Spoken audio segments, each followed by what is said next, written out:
Hello everyone, स्वागत है आप सभी का इस प्यारे से online providing portal star tutorial by Deepak Vishwakarma.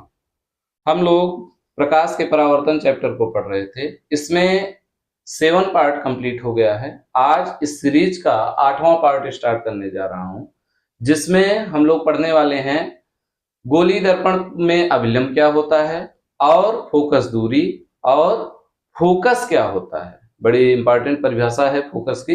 तो ये 3 डिफिनेशन इस पार्ट में हम लोग सीखने वाले हैं।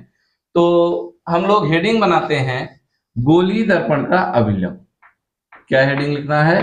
गोलीय दर्पण का अभिलंब।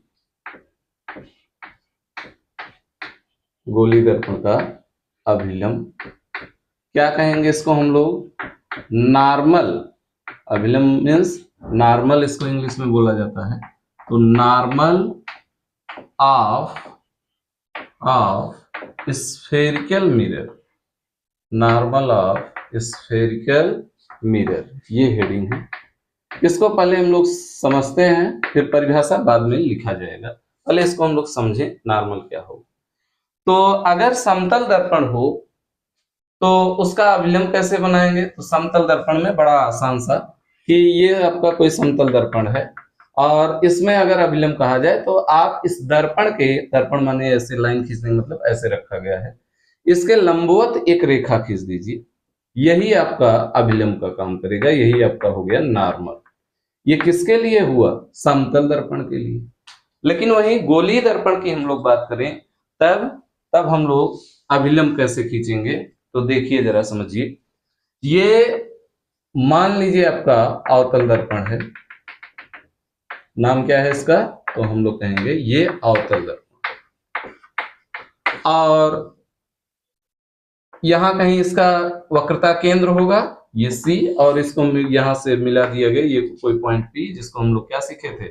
ये हम लोग सीखे थे ध्रुव।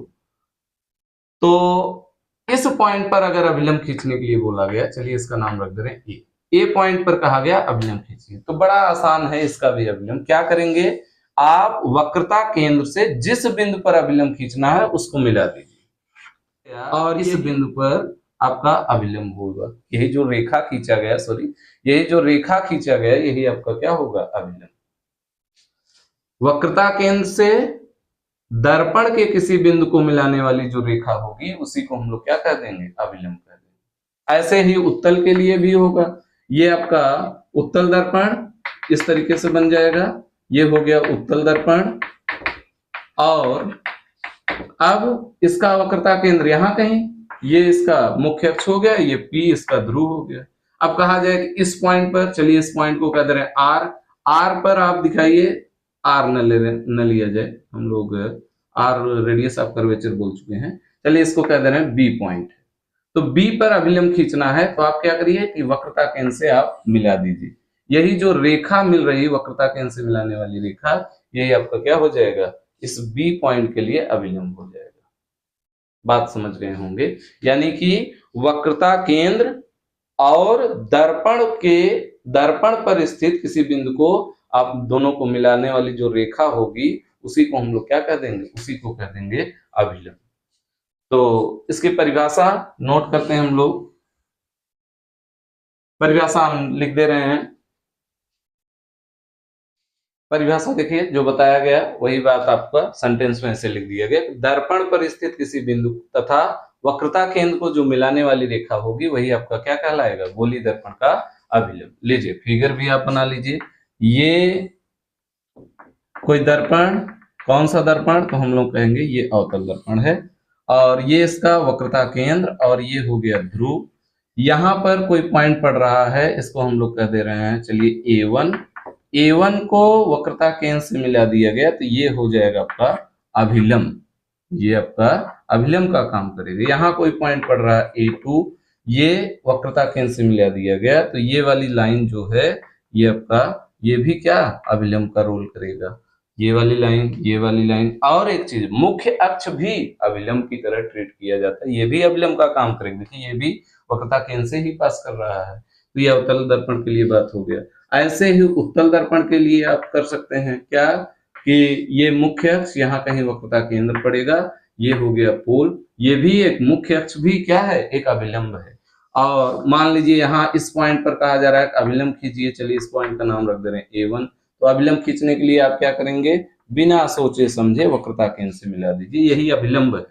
ये मान लीजिए A2 पर कहा जा रहा है इस बिंदु पर अभिलंब खींचिए, तो आप फिर क्या करेंगे, इसको वक्रता केंद्र से मिला देंगे। अच्छा, ये उत्तल दर्पण में हम लोग इधर डॉटेड दिखाते हैं, और क्यों, क्योंकि इधर पाल्सिंग किया गया है तो रे ऑफ लाइट इधर नहीं जा पाएगी, तो समझा रहे हैं आपको इसलिए। तो ये आप फिगर बना लीजिए, इसकी परिभाषा नोट करिए। अब हम लोग सीखते हैं, कई बार पूछा गया आपके पेपर में, मुख्य फोकस क्या होता है।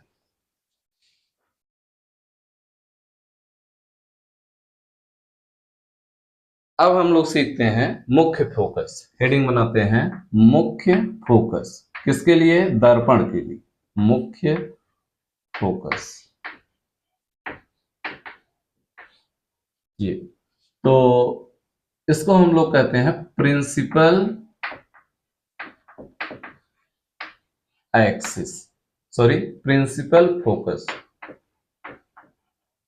प्रिंसिपल एक्सिस तो मुख्य अक्ष होता है, प्रिंसिपल फोकस ये। और इसको हम लोग डिनोट करते हैं कैपिटल एफ से। प्रिंसिपल फोकस को कैसे डिनोट किया जाता है, कैपिटल एफ से। सबसे खास बात कि प्रिंसिपल फोकस, मुख्य फोकस एक बिंदु है, और ये बिंदु कहां लाई करता है, मुख्य अक्ष पर लाई करता है, मुख्य अक्ष पर पड़ता है। इसी से मिलता जुलता है एक और, फोकस दूरी। तो बच्चे इसी में कंफ्यूज होते हैं, फोकस दूरी और फोकस दोनों एक ही बात है, लेकिन सही बात क्या है, तो फोकस जो है एक बिंदु है जो कहां पड़ता है, मुख्य अक्ष पर पड़ता है, और जो फोकस दूरी है वो दूरी है, दो बिंदुओं के बीच की कुछ लंबाई होगी, उसको हम लोग फोकस दूरी बोलेंगे। और अभी हम लोग क्या सीखने चल रहे हैं, मुख्य फोकस। तो मुख्य फोकस क्या होगा, जरा ध्यान से परिभाषा को समझिए। ये कौन सा दर्पण है, तो हम लोग कहेंगे ये कलई अगर ऐसे कर दिया गया तो ये आपका दर्पण होगा अवतल। ये कौन सा दर्पण, अवतल दर्पण। और ये अवतल दर्पण, इसका वक्रता केंद्र यहाँ कहीं पड़ेगा, ये हो गया आपका ध्रुव, और ये वक्रता केंद्र को मिलाने वाली रेखा को मुख्य अक्ष कहते हैं। तो मुख्य फोकस जो बताया जाता है, बहुत ध्यान से सुनिए, परिभाषा लेंदी है लेकिन आसान है। क्या कि मुख्य अक्ष के समांतर कोई प्रकाश की किरण अगर चल रही है, तो ये परावर्तन के पश्चात जिस बिंदु से होकर जाती है, उसी को हम लोग क्या नाम दे देते हैं, उसी को फोकस। अब जाएगी कैसे, तो इसके लिए हम लोग परावर्तन का नियम लगाएंगे। पहले इस बिंदु पर अभिलंब खींचिए, अभिलंब खींचने के लिए अभी सीखा गया, उसको वक्रता केंद्र से मिला दीजिए, ये हो गया अभिलंब। और हम लोग परावर्तन का नियम जानते हैं कि अभिलंब के साथ कोई प्रकाश किरण जितने कोण पर आई है उतने ही कोण पर ये जाएगी, ये ऐसे चली गई, और ये जहां परावर्तन के बाद जहां काट रही है, उसी को हम लोग क्या नाम देते हैं, उसी को कह देते हैं फोकस। परिभाषा कैसे दिया जाएगा, तो हम लोग कहेंगे मुख्य अक्ष के समांतर चलने वाली प्रकाश की किरण दर्पण से परावर्तन के पश्चात मुख्य अक्ष के जिस बिंदु पर काटती है, क्या कहलाएगा, मुख्य फोकस। लेकिन ये किसके लिए सीखा गया, अवतल दर्पण के लिए।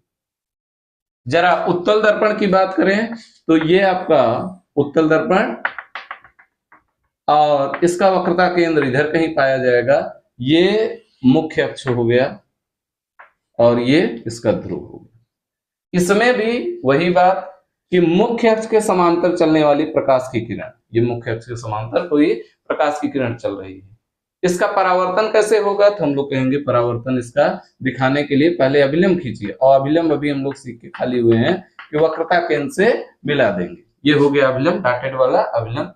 और हम लोग जानते हैं कि कोई प्रकाश की किरण अभिलंब के साथ जितने कोण पर आई है उतने ही कोण पर जाएगी अभिलंब के दूसरे तरफ। तो ये प्रकाश की किरण अभिलंब के दूसरे तरफ ऐसे चलेगी। अब ये प्रकाश की किरण ऐसे आई, ऐसे चली गई, लेकिन हम लोग अगर इसको बैक ट्रेस करें, जो परावर्तित किरण है, तो हमको ऐसा लग रहा है कि ये प्रकाश की किरण यहां से कहीं आ रही, ऐसा लग रहा है, प्रतीत हो रहा है। तो जिस बिंदु से ये आती हुई प्रतीत हो रही है, उसी बिंदु को हम लोग क्या नाम दे देते हैं, उसी को कह देते हैं फोकस। इसको हम लोग कैसे परिभाषित करेंगे, तो हम लोग कहेंगे मुख्य अक्ष के समांतर चलने वाली प्रकाश की किरण दर्पण से, उत्तल दर्पण से आप परावर्तन के पश्चात जिस बिंदु से आती हुई प्रतीत होती है उसको हम लोग क्या नाम देते हैं? उत्तल दर्पण का मुख्य फोकस। अब अलग अलग हम लोग नहीं सीखेंगे, दोनों परिभाषा को एक साथ। मुख्य अक्ष के समांतर चलने वाली प्रकाश की किरण परावर्तन के पश्चात जिस बिंदु से होकर जाती है, किस दर्पण में होगा? अवतल दर्पण में। अथवा जिस बिंदु से आती हुई प्रतीत होती है, क्या सोचेंगे हम लोग? उत्तल दर्पण। प्रतीत किसमें हो रहा है? उत्तल दर्पण में। तो उसी बिंदु को हम लोग क्या नाम दे देंगे? उसी बिंदु को कह देंगे दर्पण का फोकस कर देंगे, मुख्य फोकस कर देंगे। बात आप समझ गए होंगे। तो लीजिए परिभाषा हम नोट कर दे रहे हैं। पहले परिभाषा नोट किया जाए, फिर रे डायग्राम हम लोग बाद में बनाते हैं। परिभाषा थोड़ा सा लेंदी है, रे डायग्राम जो समझाया गया उसको आप ध्यान से वीडियो को बैक करके आप समझेंगे तो बात पूरा समझ में आएगा। क्या कहा जा रहा है भाई? कि गोली दर्पण के मुख्य अक्ष के समांतर चलने वाली प्रकाश की किरणें दर्पण से परावर्तन के पश्चात मुख्य अक्ष के जिस बिंदु पर मिलती है या जिस बिंदु पर काटती है या जिस बिंदु से आती हुई प्रतीत होती है, उसी को हम लोग क्या कह देते हैं? दर्पण का मुख्य फोकस कहते हैं। तो परिभाषा आप नोट करिए, इसका रे डायग्राम हम लोग बनाते हैं जरा।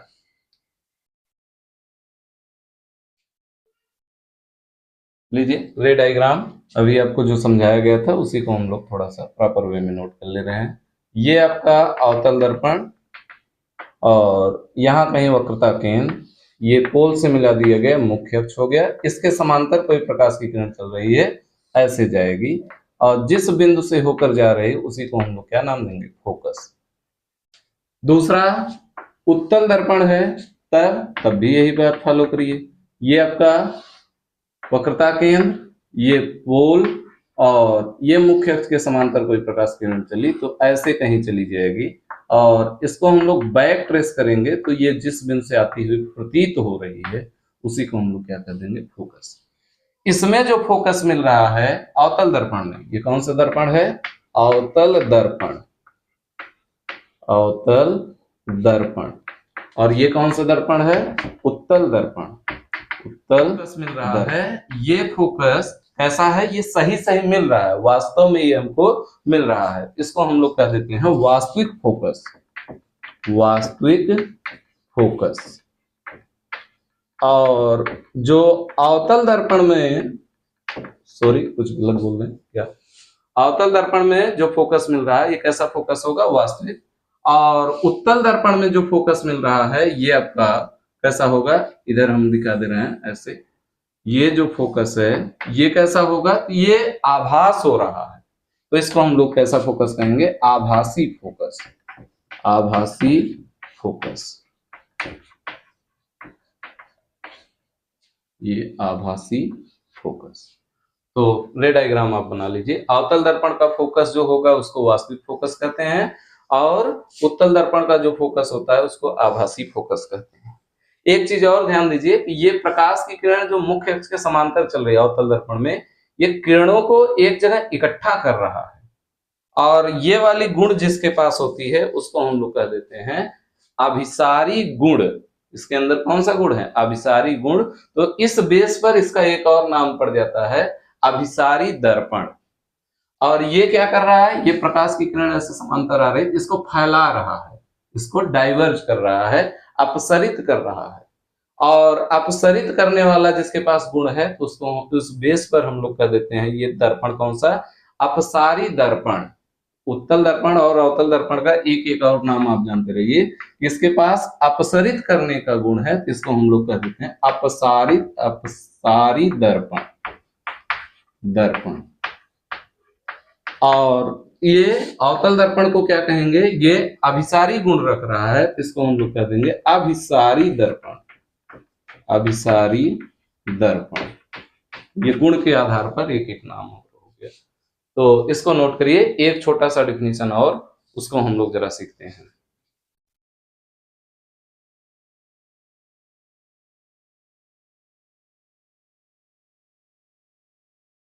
फिगर को मिटाया नहीं भाई। इसमें एक छोटा सा और डिफिनीशन है, जरा उसको हम लोग सीख लेते हैं। क्या है कि P से F तक की दूरी, P और F के बीच की जो दूरी है ये या यहाँ पर, इसी को हम लोग कह देते हैं फोकस दूरी। फोकस क्या था? एक बिंदु था। फोकस क्या है? एक बिंदु है। और P से यहां तक का आप जो मेजरमेंट लेंगे, माप लेंगे, इसको हम लोग नया नाम देंगे फोकस दूरी। तो नेक्स्ट हेडिंग लिखते हैं क्या? फोकस दूरी। जरा हेडिंग लिखिएगा, फोकस दूरी। ये हेडिंग है आपका फोकस दूरी। क्या बताया गया कि ध्रुव व फोकस के बीच की दूरी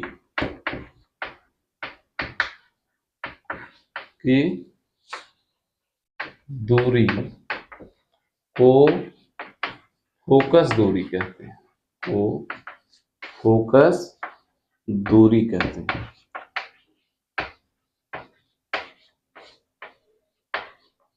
यानी कि जो फिगर बनाया गया था उसमें PF जो होगा, यही आपका क्या होगा? Small f। PF की वैल्यू क्या होगी? Small f। तो एक बार रैपिड रिवीजन करते हैं पूरी बातों को, क्या क्या पढ़ा गया। एक अभिलंब पढ़े हम लोग, गोली दर्पण में अभिलंब कैसे खींचते हैं। तो अभिलंब के लिए क्या करेंगे कि आप दर्पण के वक्रता केंद्र से जिस बिंदु पर, दर्पण पर जिस बिंदु पर अभिलंब खींचना है उसको मिला दीजिए, वही आपका क्या हो जाएगा? अभिलंब हो जाएगा।